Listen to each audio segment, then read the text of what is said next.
చిరునవ్వే ఆయుధం. శిఖరమంత ప్రతిభకు ఇదే మా ఆహ్వానం. రంగుల ప్రపంచంలో మెరిసిపోవాలి అనుకునే యువతీ యువకులకు, తారగా ఒక్క వెలుగు వెలగాలి అనుకునే స్త్రీ పురుషులకు వీవోక్స్ రాజారాణి మహారాణి 2021 పోటీలకు ఆహ్వానం పలుకుతోంది. లావు సన్నం, పొట్టి పొడుగు, తెలుపు నలుపు, వయసు వంటి అనవసరమైన ఆలోచనలను పక్కన పెట్టండి. సినిమా అతిరథ మహారథులచే మీ ప్రతిభకు పట్టం కట్టి వీవోక్స్ రాజారాణి మహారాణి 2021 ఆంధ్రప్రదేశ్ తెలంగాణ కాంటెస్ట్ లో పాల్గొనండి. 16 ఏళ్ల పైన ఎంత వయసున్న వారైనా ఈ కాంటెస్ట్ లో పాల్గొనవచ్చు. వెంటనే రిజిస్టర్ చేసుకోండి. Phone number 8106292789.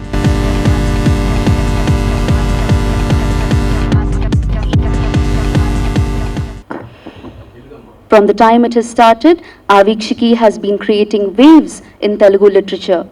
In a short span of 2 years, close to 50 books have been published, and yet they have a huge lineup of books to be published for the next 1 year. With their innovative marketing strategies, they have reached far and wide, and it is now the most well-known publishing house in the 2 Telugu-speaking states. Books published by Avikshiki are now being made into feature films and web series. Avikshiki has revived the interest in Telugu literature among the youth in the last 2 years, and there is an uptrend in reading habits of youngsters in Telugu states. Avikshiki is now joined by another entrepreneur, Bala Reddy Garu. With his support and guidance, the team is planning many new activities, including the first ever e-book platform.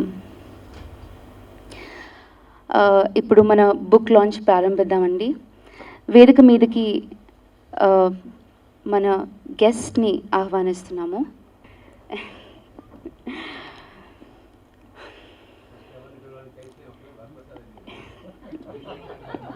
వరప్రసాదం, అమ్మ శాంతం, అమ్మ వాక్కునే భూషణంగా కలిగిన పద్మభూషణుడు. ఎన్ని అడ్డంకులొచ్చినా, విధి ఎంత ఎదురు తిరిగినా సంకల్పించిన పనిని పట్టుదలతో సాధించే విక్రమార్కుడు. ఈ కాలపు దేశభక్తిని నిలువెత్తు దర్పణం డాక్టర్ కె ఈశ్వరి వరప్రసాద్ రెడ్డి గారు. శాంతా బయోటెక్నిక్స్ సంస్థ ప్రారంభించి బహుజాతి సంస్థలతో తలపడి హెపటైటిస్కి అతి తక్కువ ధరలో వ్యాక్సిన్ని భారతీయులకు మరియు ప్రపంచానికి అందించిన అసాధారణ ప్రజ్ఞాశాలి.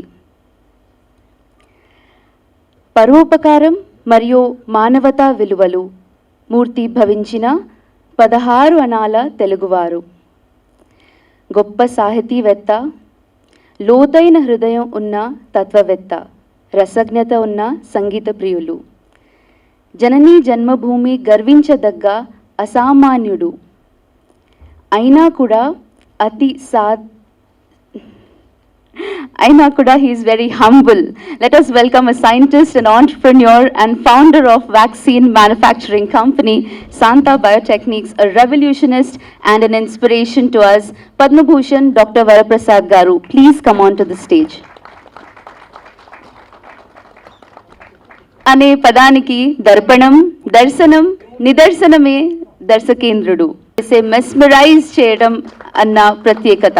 భక్తి రసాత్మిక కావ్యాన్ని అన్నమయ్యగా ఆయన వెండి తెరకి ఎక్కించిన విధానం అద్భుతం. మరే దర్శకుడికి కుదరని ప్రయోగం. రామదాసు కీర్తనలని అలవోకగా పాడుకునేలా చేశారు. ఒక trade mark. Film director, producer, screen writer, choreographer who has garnered almost all awards that exist. His legendary and inspiration. సంచలనానికి కేర్ ఆఫ్ అడ్రస్. అవినీతి పరులకు ఆయనంటే హడలు. అక్రమార్కులను అతని పేరు చెబితే చాలు నిలువెత్తు నిజాయితీ పులకరించిపోతుంది. ఆయనే వాసగిరి వెంకట లక్ష్మీనారాయణ గారు. పేరులో చాలా ఇంట్రొడక్షన్ రాశాను మరి. ఓకే, రెయిన్బో ఎఫ్ఎంలో ఆర్జీగా ప్రారంభమైన తన కెరియర్ టాలీవుడ్లో ఎందరో ప్రముఖులతో రచయిత. Super senior. Virtually she taught me how to compare amazing shows and here she is.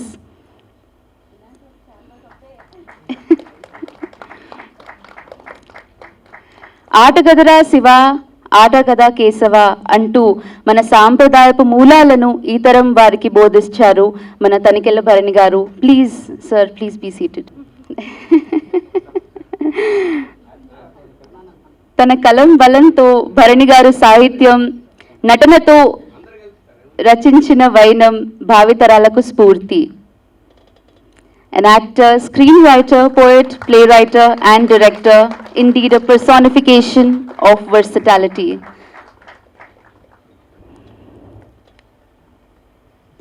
I would like to request the publishers onto the stage. Venkata Siddhareddy garu, Mahi garu, please come onto the stage. With a demonstrated history of working in skilled in production management, script writing, script consulting, film production and publishing. He is the recipient of Rangineni Award.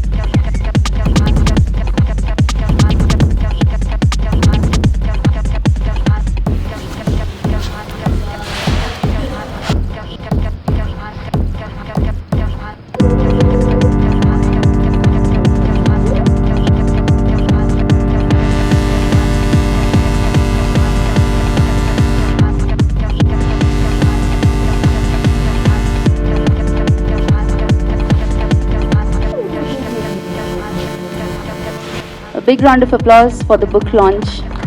Endaro Mahanubhavulu.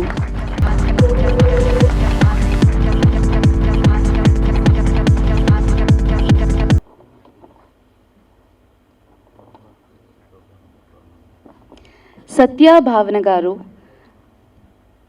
అనగనగా అంటూ కథ మొదలు పెట్టడం ఈజీయే, కానీ ఆ కథని మొదటి నుండి చివరి వరకు కొట్టకుండా మైమరిచిపోయేలా చెప్పడం సత్య భావన గారు.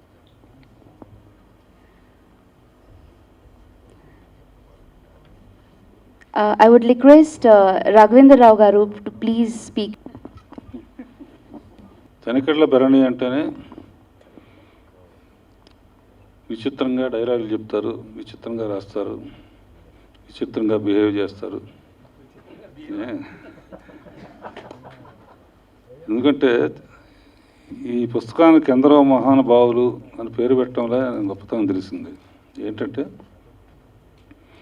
అప్పుడు త్యాగరాజు రాబోయే రోజుల్లో ఇట్లా సభలు ఎక్కువైపోతాయి, స్టేజ్ ఫుల్గా ఉంటుంది, ఎప్పుడైనా ఎక్కువ మంది స్టేజ్ మీద ఉన్నప్పుడు ఈ తొంగి చూస్తూ ఆ మూల ఆయన్ని, ఈ మూల ఈయన్ని, ఈయన పేరు ఆయన పేరు ఈయన పేరు వచ్చినప్పుడు సగం సభ అయిపోతుంది. అది కనిపెట్టి ఎందరో మహానుభావులు అందరికీ వందనాలు చెప్పేశాడు ఆయన. ఈయన ఈ బుక్కి టైటిల్ పెట్టడం ఏంటంటే, డెఫినెట్గా ఫస్ట్ బుక్ చాలామంది కొనుంటారు, చాలా డబ్బు వచ్చి ఉంటుంది దీనికి. కారణం ఏంటంటే నేను కూడా అనుకుంటున్నాను ఇంటికి వెళ్ళి చూడాలి నా పేరు కూడా ఉంటుందేమో లోపలని. న్యాయంగా అయితే సంగీత విద్వాంసుల చరిత్రను ఇది పెట్టచ్చు కదా. ఎందరో మహానుభావులు అందరికీ వందనాలు అనేటప్పటికీ డెఫినెట్గా వెళ్తూ వెళ్తూ మన పేరు కూడా ఉంటుందని అదే చాలా మంచి ప్లాన్ వేశారు. తర్వాత నాకు ఆయనకున్న విచిత్రమైన విషయం ఏంటంటే, దగ్గర దగ్గర 20-25 ఏళ్ళ నుంచి జగదేక వీరుడు, సాహస వీరుడు ఆ సినిమాల కాడ నుంచి ఒక్క పిక్చర్కైనా డైలాగ్స్ రాయండి అంటున్నాను. ఆయన ఎందుకో అవతల వాళ్ళు రాత రాయటం ఇష్టం లేదు అనుకుంటా, ఆయన రాత ఆయనే రాసుకుంటున్నాడు. మీరు సక్సెస్ఫుల్గా ఇంకా ఎందరో మహానుభావుల చరిత్రలు రాస్తూ ఈసారి అవకాశం ఉంటే మా పేరు కూడా పెట్టండి. All the best. డెమాన్స్ట్రేషన్ అభిషేకం ఇలాగే అలవాటైందండి. పాప మా బాలు గారు ఇలా మైక్ పట్టుకొని వెళ్ళిపోయారు. అందరికీ వందనాలు. అందరూ మహానుభావులే, అందరికీ వందనాలు. భరణి గారు ఇలా రాయగలరు. వారికి తెలుగు అంటే కేవలం ఇష్టమే కాదు, భక్తి కూడా. ఇష్టము భక్తి రెండు కలిస్తే సరస్వతి మాత తప్పకుండా అనుగ్రహిస్తుంది. వారు కొన్ని వ్యాసాలు రాశారు. హాసం పత్రికకి. అవి వాటికి తీవ్రమైన స్పందన వచ్చింది. తీవ్రమైన ఎందుకన్నానంటే కొంతమంది విపరీతంగా మెచ్చుకున్న వాళ్ళు, కొంతమంది మెచ్చుకునే వాళ్ళల్లో వీరాభిమానులు ఉంటారు కదా. ఒక అభిమాని మల్లాది రామకృష్ణ శాస్త్రి గారు మరిపించారు, ఆయన దాటిపోయారని రాశారు ఉత్తరాలు. నాకు వచ్చే పర్సనల్ ఉత్తరాలు. అలా రాస్తారు ఏమిటి అని చెప్పని ఇంకొక ఆయన దాని మీద తిరుగుబాటు చేశారు. అంటే ఇది ఒక సంచలనం ఆయన రాసినటువంటి ఈ వ్యాసాలు. ఇంత స్పందన కలిగించినటువంటి వ్యాసాలను పుస్తకంగా వేస్తే మంచిదని అనుకున్నాం, వేశాం. సుమారుగా 6 ముద్రణలు, 6 పైనే అనుకుంటా, 7 ముద్రణలు జరిగినాయి. అంటే మీరు ఊహించండి ఎంత దానికి పాపులారిటీ వచ్చిందో. ఇప్పుడు సంగీతాన్ని అందరూ అభిమానిస్తారు. సంగీతం అంటే ఇష్టం లేనటువంటి జీవి ప్రపంచంలో ఎక్కడ ఉండదు. మనిషే కాదు, పశువులైనా సరే, సర్పాలైనా సరే, ఎవరైనా సరే. కానీ సంగీతం అంటే రాను రాను నాగరికత పెరిగిన తర్వాత ఏదో లలిత సంగీతము లేకపోతే సినిమా సంగీతం వాటికి పరిమితం అయిపోయింది. తప్పులేదు, అది సంగీతమే. కాకపోతే లలిత సంగీతం కానీ సినిమా సంగీతం కానీ చాలా లలితంగా ఉంటాయి, అమ్మలాగా ఉంటాయి. కొంచెం తాళం తప్పిన, శృతి దాటిన, లయను విస్మరించిన తల్లి ఒక చూపు చూసి మన్నిస్తుంది. శాస్త్రీయ సంగీతం తండ్రి లాంటిది, కన్నెర చేస్తుంది.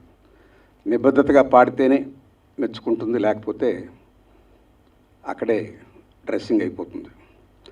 అంత సంగీతాన్ని ఉపాసించి మహానుభావులు ఎందరో తరించారు.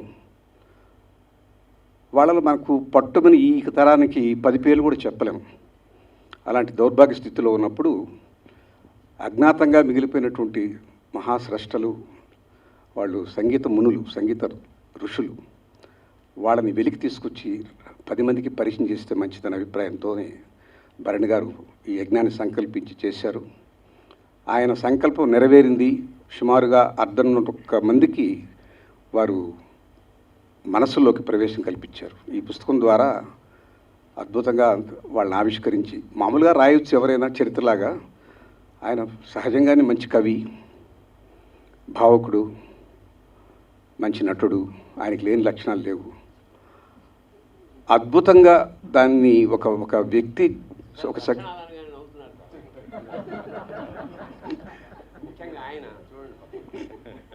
అది మంచి లక్షణాలు, విలక్షణాలు.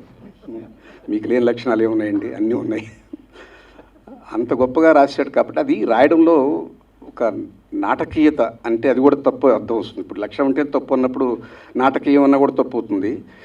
ప్రతి ఒక్కరి జీవితంలో కొన్ని మెలో డ్రామాస్ ఉంటాయి, ఒక సంఘటనలు హృదయాన్ని హత్తుకునేట్టుగా ఉంటాయి. అలాంటి సంఘటనను తీసుకొని అది సూత్రంగా పెట్టుకొని అది సెంటర్ స్టేజ్ చేసి అద్భుతంగా కదలారు. ఇట్లా అందరూ 100% వాస్తవం కాకపోవచ్చు, కానీ ఇది సహజానికి నిజానికి దగ్గరగా ఉన్నటువంటి మంచి కల్పన, కవితాత్మ. ఇప్పుడు వాల్మీకి రామాయణంలో కూడా అలాంటి వర్ణనలు ఉన్నాయి. అలా అని రామాయణం జరగలేదని అనలేం కదా. భరణి గారు తనదైనటువంటి ముద్రతో, తెలుగు పలుకుబడులతో, తెలుగు నానుడులతో అద్భుతంగా రాశారు. అది నాకు చాలా చాలా ఇష్టమైన పుస్తకం. దాన్ని కేవలం తెలుగు వాళ్ళకే పరిమితం చేయకుండా 10 మందికి, తెలుగేతరులకి, పక్క రాష్ట్రాలు తమిళనాడులో, కర్ణాటకలో ఉన్న వాళ్ళు కూడా తెలుసుకుంటే మంచిన అభిప్రాయంతో ఆయన సంకల్పించి దీన్ని సత్యగారి చేత ట్రాన్స్లేట్ చేయించారు. నాకు మనసులో భయం ఉండేది, ఏమనంటే ఇంత గొప్పగా తెలుగులో రాశారు ఈయన, ఇన్ని తెలుగు పలుకుబడులు ఉపయోగించారు, జాతీయాలు వాడారు, నానుడులు వాడారు, అంత సొగసుగా ఈ ఇంగ్లీష్లోకి ట్రాన్స్లేట్ అవుతుందా, ఆ నుడికారాలు వస్తాయా లేదా అని భయపడ్డాను. రాత్రి నాకు కాపీ వచ్చింది, చూశాను. అమ్మాయి బాగా రాశారు, చాలా గొప్పగా రాశారమ్మా, అభినందనలు మీకు. దాని పరిమళాన్ని కాపాడారు. అది అంతకన్నా చెప్పడానికి లేదు. ఇది తెలుగు, చాలామంది తెలుగు వాళ్ళు కూడా తెలుగు చదవడం మర్చిపోయారు. కాబట్టి తెలుగు మర్చిపోయిన తెగులు ఉన్నటువంటి తెలుగు వాళ్ళకు కూడా ఈ పుస్తకం పనికొస్తుంది. నమస్కారం. ఈ కార్యక్రమానికి విచ్చేసిన ఎందరో మహానుభావులు. తనికెళ్ళ భరణి గారు, ఆయన అన్న అప్పుడప్పుడు ఫోన్ చేసి ఆయనతో మాట్లాడుతుంటాను. ఆ మాట్లాడిన 5 నిమిషాలు కూడా ఎంతో ఆనందంగా ఉంటుంది ఆయనతో.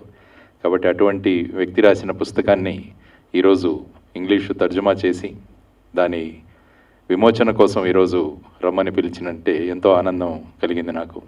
అందున వరప్రసాద్ రెడ్డి గారితోనూ మరియు రాఘవేంద్రరావు గారితో, సత్యభావన గారితో స్టేజ్ పంచుకోవడం అంటే అదొక గొప్ప అవకాశం. ఎందుకంటే నేను ఆరాధించే వ్యక్తుల్లో వరప్రసాద్ రెడ్డి గారు చాలా ముఖ్యులు, రియల్ హీరో ఆయన మనందరికీ. కాబట్టి అటువంటి వ్యక్తితో ఇక్కడ మనం కూర్చోవడం ఒక అదృష్టం. ఎందుకంటే ఆయన దగ్గరికి వెళ్ళి ఏది అడిగినా కూడా వెంటనే ఎస్ అంటారు ఆయన. బాపట్ల దగ్గర ఒక చిన్న ప్రాంతంలో ఫార్మర్ ప్రొడ్యూసర్ ఆర్గనైజేషన్ ప్రారంభిద్దామని ఆయనకు చెప్పగానే ఆయన మాకు సహకరించారు. ఈరోజు ఆ చిన్న ఊరిలో 8 కోట్ల టర్నోవర్ అక్కడ జరుగుతోంది ఆ ఫార్మర్ ప్రొడ్యూసర్ ఆర్గనైజేషన్ గురించి. అంటే ఒక ఫీల్డ్ కాదంటే రకరకాల క్షేత్రాల్లో ఆయన అందరికీ సహాయం చేస్తుంటారు. కాబట్టి అటువంటి వ్యక్తి ఈరోజు ఇక్కడ మనకు రావడం, తర్వాత మనిషి తన జీవితాన్ని ఇంకా ఆహ్లాదపరంగా ఆనందమయంగా చేసుకోవడానికి సంగీతం అన్నది ఒక గొప్ప సాధనమని ఈరోజు ఆయన చెప్పడం జరిగింది. అన్సంగ్ హీరోస్ చాలామంది ఉంటారు. మనం సంగీతం చూసుకుంటే త్యాగయ్య గారు కానీ, ముత్తుస్వామి దీక్షితర్ కానీ, శ్యామశాస్త్రి గారు కానీ, వీరి గురించి మాట్లాడుకుంటాం. కానీ వారితో పాటు ఇంకా 48 మందిని కలిపి 51 మంది యొక్క జీవిత చరిత్రలు అందులో రాయడం, వాళ్ళు ఎలా పైకి వచ్చారని చెప్పడం చాలా ముఖ్యమైన విషయం. ఎందుకంటే యువతరానికి చెబుతున్నప్పుడు అంతా కూడా నేను జీవిత చరిత్రలు చదవండి అని చెబుతుంటాను. ఎందుకంటే మనిషి ఆలోచన విధానం మారడానికి, మనిషి సకారాత్మకంగా ఆలోచించడానికి జీవిత చరిత్రలు అన్నవి చాలా ఉపయోగపడతాయి. అందువల్ల ఒక పుస్తకంలో 51 మంది జీవిత చరిత్రలు మనం ఒక చోట దొరికితే అంతకన్నా అదృష్టమే ఉంటుంది యువతరానికి. కాబట్టి అటువంటి అద్భుతమైన అవకాశం యువతరానికి కల్పించిన తనికెళ్ల భరణి గారు, ఇది కేవలం తెలుగువారికి మాత్రమే పరిమితం కాకుండా విశ్వవ్యాప్తంగా వీరందరి గురించి తెలియాలన్న ఉద్దేశంతో దాన్ని అన్వీక్షకి పబ్లిషర్స్ ఎవరైతే సత్యభావన గారు చేసిన ఈ తర్జుమాను ట్రాన్స్లేషన్ను విశ్వవ్యాప్తంగా ఈరోజు పరిచయం చేస్తున్న ఒక గొప్ప అవకాశం ఇది. కాబట్టి కేవలం మనతో మాత్రమే ఉండిపోకుండా ప్రపంచానికంతా కూడా వీరందరూ పరిచయం అవుతారు. వీరి ద్వారా స్ఫూర్తి పొందిన వారు ఇంకా ఈ సంగీత కళను ముందుకు తీసుకువెడతారు అని అనుకుంటాను. ఎందుకంటే ఏ దేశంలో అయితే సాహిత్యం, సంగీతం బ్రహ్మాండంగా వెలుగొందుతాయో ఆ దేశాలు చాలా గొప్పగా ఉంటాయి. అందుకని ఇప్పటికీ కూడా మనం విజయనగర సామ్రాజ్యం గురించి మాట్లాడుకుంటాం. ఎందుకంటే అక్కడ సాహిత్యము, సంగీతం ఈ రెండిటి గురించి అక్కడ అద్భుతమైన దానికి ప్రోత్సాహం దొరికింది. కాబట్టి అన్వీక్షకి పబ్లిషర్స్ కూడా వాళ్ళు వేసిన పుస్తకాలు, వాళ్ళు ప్రింట్ చేసి ముద్రించిన పుస్తకాలు చూశాను. అన్వీక్షకి అంటే it's art of strategic thinking. చాణక్యుడు ఎప్పుడూ కూడా అన్వీక్షకి గురించి మాట్లాడుతుంటాడు ఆయన. కాబట్టి అటువంటి మంచి పేరుతో ఇటువంటి మంచి పుస్తకాలు తీసుకొస్తున్న అన్వీక్షకి పబ్లిషర్స్ కూడా నేను ధన్యవాదాలు తెలియజేస్తూ, నేను కూడా ఒక చిన్న ప్రయోగం చేస్తున్నాను. ఒక 12 ఎకరాలు కౌలుకు తీసుకుని కౌలు రైతుగా నేను వ్యవసాయం చేస్తున్నాను. ఆ వ్యవసాయ క్షేత్రంలో కూడా సంగీతాన్ని ఉపయోగిద్దామన్న ఒక చిన్న ప్రయత్నం నేను చేస్తున్నాను. ఎందుకంటే ఇప్పటికీ మీరు చూస్తే చాలా గోశాలల్లో సంగీతం పెడతారు అక్కడ. వాటి వల్ల ఆ గోవులు ఎంతో ఆనందం చెంది అవి మంచి ఎక్కువ క్వాంటిటీలో పాలు ఇవ్వడమే కాదు, వాటిలో ఉన్న ఇవి న్యూట్రియంట్స్ ఏ ఉన్నాయో అవి కూడా ఎక్కువగా సంగీతం వల్ల ప్రభావితం అవుతాయని మనం చదువుకున్నాం. అదేవిధంగా సంగీతము వ్యవసాయానికి ఏ విధంగా అనుసంధానం చేయాలన్న ఉద్దేశంతో ఆ 12 ఎకరాల్లో చిన్న స్పీకర్స్ పెట్టి ఈ ముఖ్యంగా శాస్త్రీయ సంగీతం ఇవి ఉంచి ఆ పంటల్లో ఏ విధమైన వాటి ఉత్పత్తిలో ఏ విధమైన మార్పులు వస్తుందో చూద్దామని ఒక చిన్న ప్రయోగం కూడా చేద్దామని నాకు ఒక అభిలాష. పెద్దలు రాఘవేంద్రరావు గారు కూడా ఉన్నారు. ఆయన తీసిన చిత్రాలు ఎన్నో మేము చిన్నతనంలో 10వ తరగతి 11వ తరగతిలో ఉన్నప్పుడు ఆయన చిత్రాలు చూసాం. ముఖ్యంగా సంగీతం గురించి మాట్లాడాలంటే ఆయన తీసిన మేజర్ చంద్రకాంత్లోని పుణ్యభూమి నా దేశం అన్నది నేను ఎప్పుడు కూడా అది ఆల్ టైమ్ ఫేవరెట్ నాకు. ఎప్పుడైనా కొద్దిగా డౌన్గా ఉంటే ఆ పాట వింటే ఒక రకమైన భావనలు మనలో కలుగుతాయి. కాబట్టి మరి ఒకసారి ఇటువంటి అద్భుతమైన వేదిక మీద మాట్లాడే అవకాశాన్ని, మహానుభావులతో పాటు కూర్చునే అవకాశాన్ని కల్పించినందుకు భరణి గారికి ధన్యవాదాలు తెలియజేసుకుంటూ సెలవు తీసుకుంటున్నాను. నమస్కారం. జై హింద్, భారత్ మాతాకి జై. అంటే మీరు రాసి కూర్చోండి, మాట్లాడక్కర్లేదంటోంది మైక్. కానీ మేము రేడియో నుంచి వచ్చిన వాళ్ళం కాబట్టి మాట్లాడే అవకాశం వస్తే వదులుకో. సభకు నమస్కారం. ఇది హాసం వారి కన్య. ఎందరో మహానుభావులు ఈ కథాకన్యని కేవలం తనికెళ్ళ భరణి గారు రికమెండ్ చేశారని ఒకే ఒక్క అర్హతని మాకిచ్చి, నాకు, వెంకట సిద్ధారెడ్డి గారికి, మహి గారికి మాకు లేని అర్హత కల్పించి ఈ పుస్తకాన్ని మీరు ఇంగ్లీష్లోకి తీసుకురండి అని చెప్పి మాకు ఒక ఆజ్ఞ అందడం జరిగింది భరణి గారి చేతుల మీదుగా. అలాంటి ఆజ్ఞని శిరసావహించి ఇవాళ ఈ ఎందరో మహానుభావులు ఇంగ్లీష్ బుక్ని మళ్ళీ వరప్రసాద్ రెడ్డి గారికి అంకితం చేసుకుని మాకు ఇచ్చిన బాధ్యతని సక్రమంగా నిర్వర్తించామనే ఒక ఆనందంతో ఉన్నాను ఇవాళ ఈ వేదిక మీద. ఇలాంటి హాసం వారి కావ్య కన్యకలో 50 మంది గొప్ప గొప్ప సంగీత విద్వాంసులు మరుగున పడిపోయి మనకంటూ తెలియకుండా మిగిలిపోయిన వాళ్ళందరినీ మనం తెలుసుకోవాలన్న సదుద్దేశంతో రాసిన తెలుగు వర్షన్ని ఇంగ్లీష్లో రాయడం జరిగింది. ఆ అవకాశం నాకు వచ్చింది. I was the chosen one. ఎక్కడో పల్లెటూరులో పుట్టి పెరిగి నేను జిల్లా పరిషత్ స్కూల్లో తెలుగు మీడియంలో చదువుకున్నాను. ఆల్మోస్ట్ డిగ్రీ దాకా నేను తెలుగు మీడియంలోనే చదువుకున్న తర్వాత ఇంగ్లీష్ మీద భాషా వ్యామోహంతో ఇంగ్లీష్ నేర్చుకున్నాను. నేను మాస్టర్స్ తెలుగు లిటరేచర్లో మాస్టర్స్ చేశాను వరంగల్ కాకతీయ యూనివర్సిటీలో. కాత్యాయని విద్మహి గారి దగ్గర చక్కగా తెలుగు నేర్చుకున్నాను. ఇంగ్లీష్ నేర్చుకోవడానికి ఒక ఇన్స్పిరేషన్ ఏంటంటే డాక్టర్ సి మృణాళిని గారు. ఇవాళ ఆవిడ ఈ సభలో ఉండడం యాదృచ్ఛికం. మీరు లేకపోయినా కూడా నేను ఈ విషయం చెప్పేదాన్ని. సివిఎల్ గారి దగ్గర ఒక 25 ఏళ్ల క్రితం నేను అప్రెంటిస్గా ఉద్యోగం చేస్తున్నప్పుడు మృణాళిని గారి ఇంట్రడక్షన్ ఒక మాట చెప్పారు. ఆవిడ సవ్యసాచి అండి, 2 భాషల్లో ఆవిడ అనర్గళంగా మాట్లాడగలదు, రాయగలదని. ఎందుకో ఎక్కడో నా సబ్కాన్షియస్ మైండ్లో అది ఉండిపోయింది. So she's been my role model throughout the journey. So అలా భాష మీద ఒక వ్యామోహాన్ని పెంచుకున్నాను. మోహం వ్యామోహమే, కానీ మాతృభాషే. నేను తెలుగు ఒక్కటే మాట్లాడగలిగి రాయగలను అనుకున్న దాన్ని ఇప్పుడు ఇంగ్లీష్ కూడా రాయగలగను అని ఇంకొక ఎక్స్ట్రా అడిషనల్ క్వాలిఫికేషన్ని తీసుకున్నాను. సంవత్సరం క్రితం భరణి గారు పిలిచి ఒక పుస్తకం ఉందమ్మా, దీనికి ఇంగ్లీష్లో ట్రాన్స్లేట్ చేద్దాం అనుకుంటున్నాము, రాస్తావా అంటే ట్రై చేస్తానని చెప్పాను. ఒక 2-3 వ్యాసాలు రాసి ట్రాన్స్లేట్ చేసి శాంపిల్ పంపిస్తే బాగుంది కంటిన్యూ చేయన్నారు. నేనేమో కాలర్ ఎగరేసుకుని ఏముంది 200 పేజీల పుస్తకం కదా రాసేస్తాను ఒక 3-4 నెలలు అనుకున్నాను. కానీ తర్వాత అది ఎంత కష్టమో నాకే తెలుసు ఆ జర్నీ. తర్వాత ఒకరోజు పిలిచి శాలువ కప్పేసి ఇంక పుస్తకం మన భావన రాసేస్తోందన్నారు. శాలువ కప్పిన తర్వాత ఆ శాలువ బరువు అనేది సంవత్సరం పాటు మోసాను నేను. ఆ శాలువ బరువు మోయటం వెనుక మా నాన్నగారి బరువు ఒకటి ఉంది. ఎందుకంటే ఈ విషయం చెప్పాను నాన్నకి, నాన్న ఇలా ఒక ఆపర్చునిటీ వచ్చింది, ఈ పుస్తకం ట్రాన్స్లేట్ చేయాలనుకుంటున్నాను అని. తర్వాత చాలాసార్లు గివప్ చేయాలనుకున్నాను, నా వల్ల కాలేదు. అమ్మో చాలా అద్భుతంగా అసలు రాయటానికి ఏమీ లేనంతగా తెలుగులో రాసేశాక ఇక ఇంగ్లీష్లో ఏం చెప్పినా బాగుండదు అన్న సందర్భాలు ఎన్నో ఉన్నాయి. చాలాసార్లు ఇది నా వల్ల కాదేమో అనుకున్నాను. కానీ ఇవాళ ఈ వేదిక మీద నేను ఇలా నించోవడం, మా నాన్న అక్కడ కూర్చుని నన్ను చూడటం అనే ఒకే ఒక్క కళ ఇక్కడ దాకా నన్ను తీసుకొచ్చింది. Thank you so much. పిల్లలకి ఏదో ఒకటి ఇవ్వాలనే ఒక తాపత్రయం ప్రతి పేరెంట్లో ఉంటుంది. ఎంత చేసినా ఇంకే వీళ్ళకి ఏదో చేయలేదేమో అని అనుకుంటూ ఉంటారు పేరెంట్స్ అందరూ. అది పేరెంటింగ్లో ఉండే బ్యూటీ. సో మా నాన్నగారు కూడా అదే అనుకునేవారు చాలా ఏళ్ళు. కానీ నేను చెప్పాను, మీరు చాలా చేశారు మా కోసం, ఇప్పుడు చేయాల్సిన బాధ్యత మాది అని. ఆ బాధ్యతని, ఆ శాలువ బరువుని 1 year నేను మోస్తూ వచ్చాను. అది వాడు మీ అందరి ముందు దించేసుకుని హాయిగా ఉంటున్నాను. Thank you so much. నేను పిలవగానే ఇక్కడికి చాలామంది విచ్చేశారు నన్ను బ్లెస్ చేయడానికి. ఈ 1 year పాటు నాకు ఫోన్ చేసిన ప్రతి వాళ్ళు నన్ను 2 questions అడిగేవాళ్ళు. ఎలా ఉన్నావు, పుస్తకం ఎందాకా వచ్చింది. ఈ 2 questions నడిచాయి మా ఇద్దరి మధ్యన. మొత్తం మీద వాళ్ళందరి ప్రశ్నలకి నేను బదులిచ్చానని అనుకుంటున్నాను.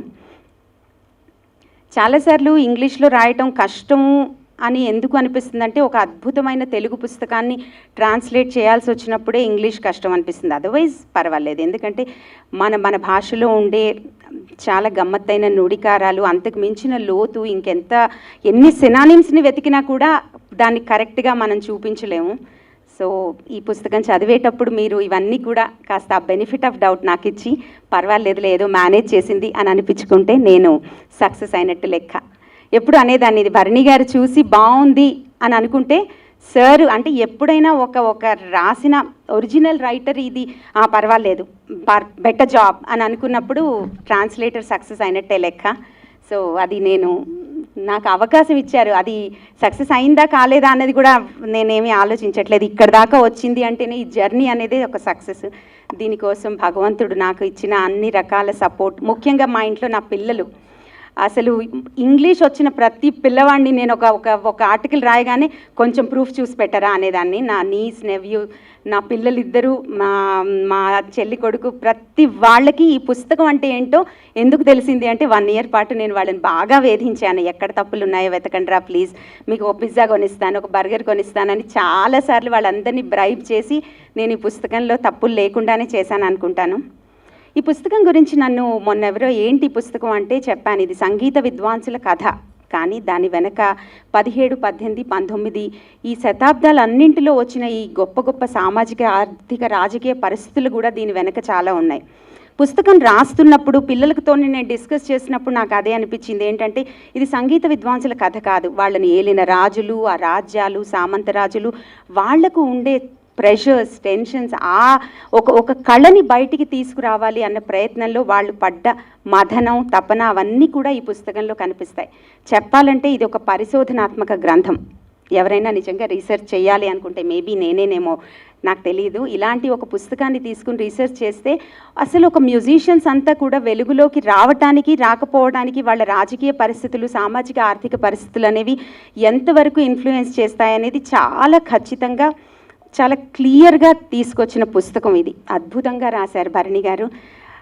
నిజంగా చెప్పాలంటే మనకి ఒళ్ళో తీసుకొచ్చి అదేంటారు కదా, నీకు స్పూన్ ఫీడింగ్, సిల్వర్ ఫీడింగ్ చేసినట్టుగా సిల్వర్ స్పూన్తో నాకు ఈ పుస్తకాన్ని ఇచ్చి, ఇదిగో నేర్చుకో, చదువుకో, బుద్ధి పెంచుకో అన్నట్టుగా ఈ పుస్తకం నా చేతికి వచ్చింది. అలాంటి సరస్వతి కటాక్షం నా చేతికి వచ్చిన దానికి నేను న్యాయం చేకూర్చానని అనుకుంటున్నాను. చాలామంది గురించి చెప్పాలనుకున్నాను కానీ కొంచెం నర్వస్గా ఫీల్ అయ్యాను. ఇన్నేళ్ల తర్వాత మహానుభావులు అందరితో కూర్చొని అసలు కూర్చోవడానికి నాకు కొంచెం నర్వస్గా అనిపించింది. బట్ కొన్నిసార్లు భగవంతుడు మనకి కొన్ని అనుగ్రహాలు ఇచ్చినప్పుడు యాక్సెప్ట్ చేయడమే మనం చేయాల్సింది. So my humble thanks to everybody. And వాళ్ళు ఇక్కడికి వచ్చి మీ అందరూ మీ విషెస్ని, బ్లెస్సింగ్స్ని నాకు ఇచ్చారు.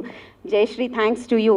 జయశ్రీ చెప్పింది, మ్యామ్ నాకు తెలుగు రాదు మ్యామ్, నేను ఎక్కువ కంఫర్టబుల్గా మాట్లాడలేను, అందరూ పెద్దవాళ్ళు ఉన్నారు అన్నాను. అంటే భాష ఎంత ఇంపార్టెంటో దాని వెనక ఉన్న భావం కూడా అంతే ఇంపార్టెంట్. ఆ అమ్మాయిలో ఉండే సిన్సియారిటీ నాకు తెలుసు, తన నా సూపర్ జూనియర్ రెయిన్బో ఎఫ్ఎంలో. So thank you so much Jayashree. అంటే మన విజ్ఞత, మన సంస్కారం అనేది ఏ భాషలో మాట్లాడినా కూడా అర్థం చేసుకోగలిగే సహృదయులు మన ప్రేక్షకులందరూ. ఇకపోతే మహి గారు ఎంత అందంగా మలిచారంటే, నేను ఇక్కడికి వచ్చాక కూడా తెలిసింది, I'm twinning with the book today. Colour combination నాకు నిజంగా నేను అనుకోలేదు. ఎంత అందంగా అంటే ప్రతి ఒక్కళ్ళు చెప్తున్నారు ఏంటంటే పుస్తకం చూడగానే కొనేయాలి, సొంతం చేసుకోవాలనిపించేట్టుగా ఉందండి అని. Thank you so much. And Venkata Siddhareddy garu, సంస్కారవంతమైన publisher, thank you so much sir, it's been great journey. ఇక ఇవాళ వరప్రసాద్ రెడ్డి గారు, రాఘవేంద్రరావు గారు, జేడి లక్ష్మీనారాయణ గారు, భరణి గారు, మీ అందరి గురించి చూస్తూ చప్పట్లు కొట్టే స్టేజ్ నుంచి ఒక మెట్టు ఎదిగి ఇక్కడ కూర్చునే స్థాయిని ఇచ్చినందుకు భగవంతుడికి ఎప్పుడు నేను కృతజ్ఞతలు తెలుపుకుంటాను. Thank you so much. ప్రారంభించారు ఆ తల్లి ఎవరు బాగా పాడారు, శివాని, ఆమెకి నమస్కారం. మీకు సీక్రెట్ దొరికింది. కరప్షన్, బ్రైబు ఎక్కడ మొదలవుతుందో తెలుస్తుంది కదా, తల్లే నేర్పుతుంది. సభకు నమస్కారం. అంటే ఎంత గొప్ప పద బంధం అంటే అది ఎందరో అని అందరికీ తెలుసు, మహానుభావులు తెలుసు. ఈ రెండు కలిపిన వాడు త్యాగరాజస్వామి ఆ పద బంధాన్ని శాశ్వతం చేసేసాడు. వాళ్ళ వరకు ఎందరో మహానుభావులు నా జీవితాన్ని ఏదో రకంగా ప్రభావితం చేసిన 3 మేరు శిఖరాలు లాంటి మనుషులు వరప్రసాద్ రెడ్డి గారు, మా రాఘవేంద్రరావు గారు, జేడి లక్ష్మణ్ గారు. వారి ముగ్గురు చేతుల మీదుగా ఈ పుస్తకావిష్కరణ నాకు చాలా చాలా గొప్ప అనుభవం.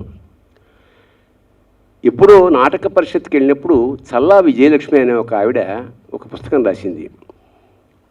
అది ఆంధ్రదేశ సంగీతం, సంస్థానాలు, ఇది ఇలాంటిది. కథలలో చిన్న పాయింట్స్ ఉన్నాయి. నాకు సంగీతం అంటే ఇష్టం. సంస్థానాలని, అలాంటి పాత సంస్థానాలు అయినప్పుడు నేను నిజంగా ఆ సంస్థానాలు ఏమై ఉంటాయని ఊహల్లోకి, కళల్లోకి వెళ్ళిపోతుంటాను. ఆ రెండు మిళితం చేసి కొంచెం డ్రమటైజ్, అది ఇందాక వరప్రసాద్ రెడ్డి గారు చెప్పినట్టు నాటకీయతగా రాయడం వల్ల హాసం అంటే యాక్చువల్గా నాకు సంగీతం కొద్దిగా ఒక 1.5-2 years మా వీణాపాణి గారి దగ్గర నేర్చుకున్నాను. అందువల్ల సంగీతం పట్ల అభిరుచి. ఈ నన్ను జనరల్గా హాస్యం పత్రిక హాస్యం సంగీతం రెండింటి కోసం పెట్టింది. నేను బేసిక్గా హాస్యం గురించి ఏమన్నా రాయమని అడిగారు ఫస్ట్. నేను సంగీతం గురించి రాస్తాను సార్ అంటే కొంచెం ఆశ్చర్యపోయి ఓకే అన్నాక మొదలెట్టిన పరంపర. అది ఎంత సక్సెస్ అయిందంటే చాలామంది సంగీత విద్వాంసులు పెద్ద పెద్ద మంది నాకు ఫోన్ చేసేవారు. చేసి ఏమంటే మీరు ఒక పిఠాపురం సంస్థానంలో ఒక సంగీత విద్వాంసుడు నెత్తి మీద నిమ్మకాయ పెట్టుకుని వీణ కచేరీ చేశారట కదా అని రాశారు కదా, మా అమ్మాయికి కూడా వీణ వచ్చండి, నిమ్మకాయ సంగతి ఏమిటంటాడు ఆయన. నేనా అంటే నేనేదో సంగీతం మొత్తం సాధించేసి ఇంక చివరి దశలో ఈ పుస్తకం రాశాను అనుకుంటున్నారు. నాకు అంత నిమ్మకాయ వరకు వచ్చాను, సంగీతం గురించి నాకు రాదండి అనేదో ఇలాగా. సో అట్లాగా ఇది 7 ప్రచురణలు పొందడం అంటే హాసం పత్రిక ఆగిపోయాక ఫస్ట్ అందులో ఉన్న వ్యాసాలన్నీ పుస్తకంగా వరప్రసాద్ రెడ్డి గారు వేసినప్పుడు కంటిన్యూస్గా 7 సార్లు పబ్లిష్ చేయడం అనేది గొప్ప విషయం. అప్పుడు నాకు అనిపించింది అన్నమాట, దీన్ని ఎలాగైనా సరే, అందుకంటే మనకి నోబెల్ ప్రైజ్ రావడానికి ఇట్లాంటి చాలా సాహిత్యాల గుర్తింపు రావడానికి కారణం ఇంగ్లీష్ ఆనాడు. ఇది కనుక మన రవీంద్రనాథ్ ఠాగూర్ది బెంగాలీలోనే ఉండింటే వచ్చేది కాదు. దాన్ని ఆయనే ట్రాన్స్లేట్ చేసుకుని పడవలో బోల్డంత టైం ఉంది కాబట్టి పంపడం వల్ల రకరకాల కారణాల వల్ల నోబెల్ ప్రైజ్ వచ్చింది. అంచేత ఇంగ్లీష్ అనేది వాళ్ళ ప్రచారానికి ప్రపంచవ్యాప్తంగా ఏదైనా విషయం చెప్పాలంటే దానికి ఇంగ్లీష్ చాలా అవసరం ఉద్దేశంతో దాన్ని ఈ స్ఫూర్తి మా అన్నగారు అబ్బాయితో డిస్కస్ చేశాను, చేబిఎం శ్రీనివాసన్. అంటే ఈ పుస్తకం ట్రాన్స్లేట్ చేయాలంటే దానికి ఇంగ్లీషు రావాలి, సంగీతం రావాలి. సరే వాడి సలహాలు కొన్ని తీసుకున్న తర్వాత నాకు మహర్షి చెప్పాడు, ఈ 2 భాష అదే సంగీతము తెలుగు వచ్చిన వాళ్ళు ఎవరన్నా ఉంటే అంటే భావన పేరు చెప్పింది మా జనార్దన్ మహర్షి. సో అమ్మాయిని నేను చేసినప్పుడు అమ్మాయి ట్రాన్స్లేట్ చేశాక ఈ పబ్లిష్ చేసిన వెంకట్ గారి మామగారు సంగీతం మీద రివ్యూస్ రాసేవాడు, శివకుమార్ గారు అక్కడ మెడ్రాస్లో. ఫైనల్గా ఆయన ముద్ర కూడా పడాలన్నంత ప్రతి వ్యాసాలు మొత్తం అక్కడికి పంపించాం. వాళ్ళు బ్రహ్మాండంగా ఆయన కరెక్ట్ చేశాడు. ఇప్పుడు ఫైనల్గా ఈ స్థాయికి వచ్చింది. పుస్తకాల మీద ప్రేమతో ఐటీ ఉద్యోగాలు బోళ్ళంత సంపాదించేవాళ్ళు మానేసి వీళ్ళు సంస్థ పెట్టి అన్వీక్షకి వెంకట్ సిద్ధారెడ్డి, మహి బెజవాడ వాళ్ళు అంత అందంగా, అంటే ఈ మధ్యకాలంలో ఇంత అందంగా పుస్తకాలు వేయచ్చు అంటే కొనాలనిపించే లాంటి పుస్తకాలు పబ్లిష్ చేసిన ఆ సంస్థ ఇప్పుడు దాదాపు 50 పుస్తకాలకి పబ్లిష్ చేసే. అందులో తొలిసారిగా ఎందరో మహానుభావులు ఇంగ్లీషు వర్షన్ రావడం, ఇది ప్రపంచవ్యాప్తంగా అవ్వాలన్న ఉద్దేశంతో మన ఆగస్టు 15న ఇది జూమ్ ద్వారా న్యూజిలాండ్లోను, ఆస్ట్రేలియాలోను, బహ్రెయిన్లోను పుస్తకావిష్కరణ జరిగిపోయింది యాక్చువల్గా ఒక విధంగా. అలాగే ప్రపంచవ్యాప్తంగా ఈ ఎందరో మన తెలుగు తేజాలు సంగీతం వాళ్ళ కృషి అంటే ఒక్కొక్క జీవిత చరిత్ర చదువుతుంటే నిజంగా కళ్ళనీళ్ళును అసలు ఇంత అంటే జీవితాలని సంగీతం కోసం అలా ప్రణంగా పెట్టేశారా ఇంత మహానుభావులని చాలా ఆశ్చర్యకరమైన సంఘటనలన్నీ కూర్పది. అంచేత ఇలాంటి ఈ అవకాశాన్ని తీసుకురావడానికి మహి, వెంకట్ వాళ్ళు ముఖ్యంగా మా వరప్రసాద్ రెడ్డి గారి చలవ అండ. మా రాఘవేంద్ర గారు ఏ సభలకి రారు, వాళ్ళకి టైం ఇచ్చాను 12 గంటలకల్లా పంపించేస్తానని చెప్పి ఇంకా అరగంట ఉంది కాబట్టి నేను ఇంకో పావు గంట మాట్లాడతా పర్లేదా? ఏం లేదు, నేను ఒక చిన్న కథ మాత్రం ఇందులో చెప్పదలుచుకున్నాను. అంటే ఎలా ఉంటే ఈ పుస్తకం ఎందుకు కొనాలి అన్నప్పుడు శ్రీకాకుళం లాంటి శ్రీకాకుళంలో ఒక సంగీత నేర్చుకున్న కుర్రాడు, నా 9 ఏళ్ల వాడు. ఆ ఊళ్ళో ఉన్న సంగీతం మాస్టర్ సంగీతం నేర్పేటప్పటికి అది నేర్చుకున్నాడు. ఆ మాస్టర్ అన్నాడు, ఒరే నేను అంటే ఇది 200 సంవత్సరాల క్రితం సంగత, నేను ఇంతకన్నా నేర్పలేనురా, నిజంగా నీకు సంగీతం నేర్చుకోవాలంటే పట్నం సుబ్రహ్మణ్యయ్యర్ అంటే త్యాగరాజ పరంపర, అతను చెన్నైలో ఉంటాడు, అక్కడ మద్రాసు, అక్కడికి వెళ్ళామంటే మరి పాపం ఎలా వెళ్ళి పట్నం సుబ్రహ్మణ్యయ్య గారి ఇంటి ముందు నిలబడి నమస్కారం చేస్తే యారడా అని అంటే నేను అక్కడి నుంచి తెలుగు నుంచి వచ్చాను సార్, ఇట్లా సంగీతం నేర్చుకోవాలంటే అక్కడి నుంచి ఇక్కడికి సంగీతం నేర్చుకోవడానికి వచ్చా, ఏదో పాడు అన్నాడు. వాడి గొంతులో ఉన్న విషయాన్ని గ్రహించి శిష్యుడిగా నేర్పాడు. కొన్నేళ్ళు అయ్యేటప్పటికి చక్కటి సాధన ద్వారా గురువు అంతటి వాడయ్యాడు. కొన్ని కచేరీలకు గురువు తను వెళ్ళడం మానేసి శిష్యుడిని పంపించడం ప్రారంభించిన కొన్నేళ్ళకి గురువును ముంచిన శిష్యుడయ్యాడు.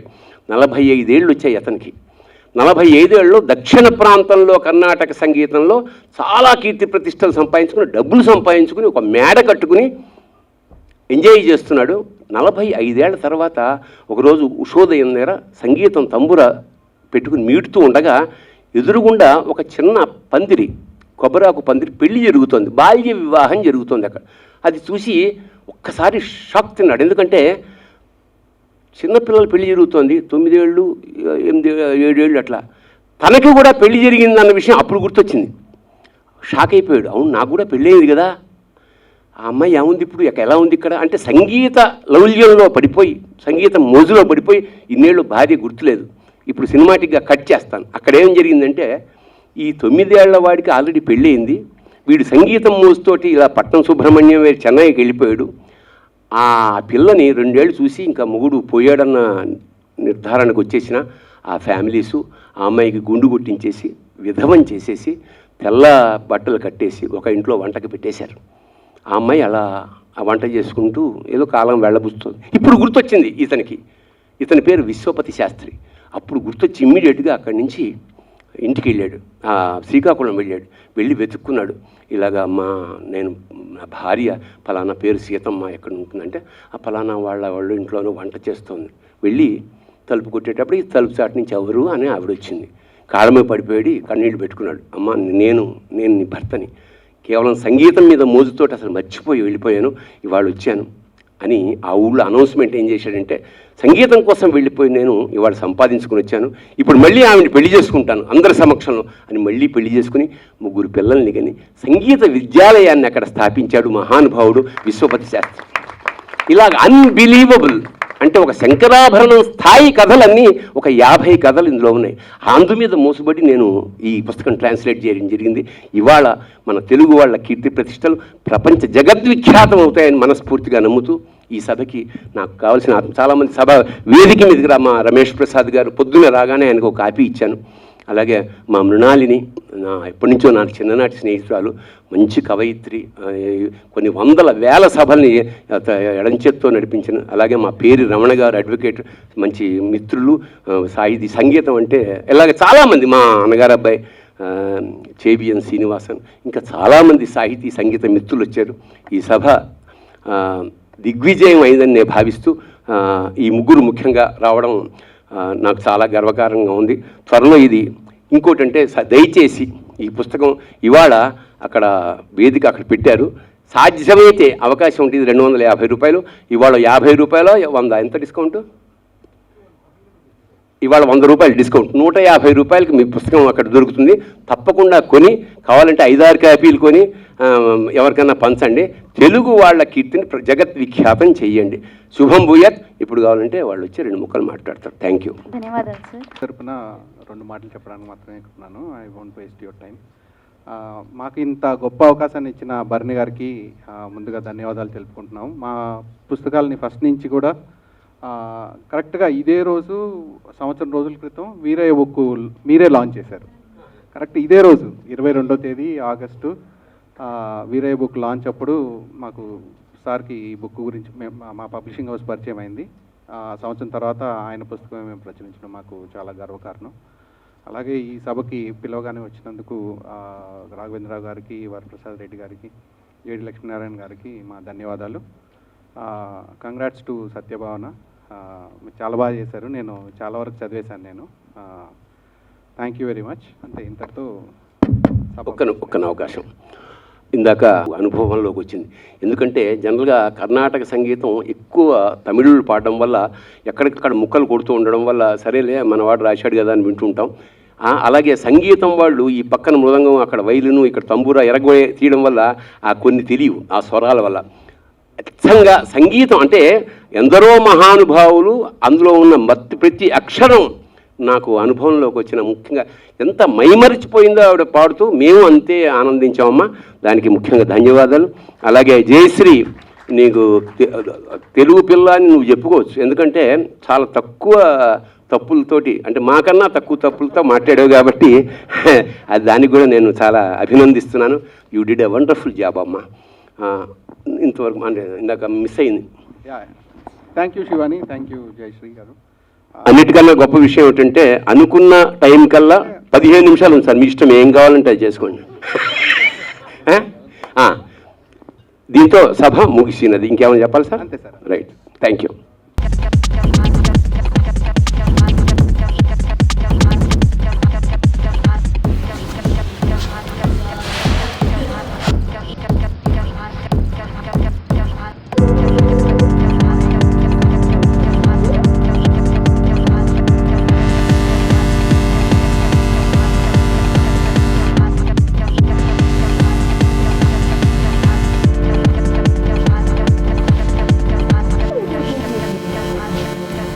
Hi everyone, please subscribe to Mirrors. Hi guys, please subscribe Mirror TV. Hi, this is Pradeep Machraju. Please subscribe to Mirror TV. And please do subscribe to Mirror TV. Hi, this is Noorun Sharif. I wish you all Mirror TV viewers subscribe to Mirror TV. Hello everyone, Namaste. I am Ankita Maharana. Please like, share, subscribe Mirror TV. Thank you.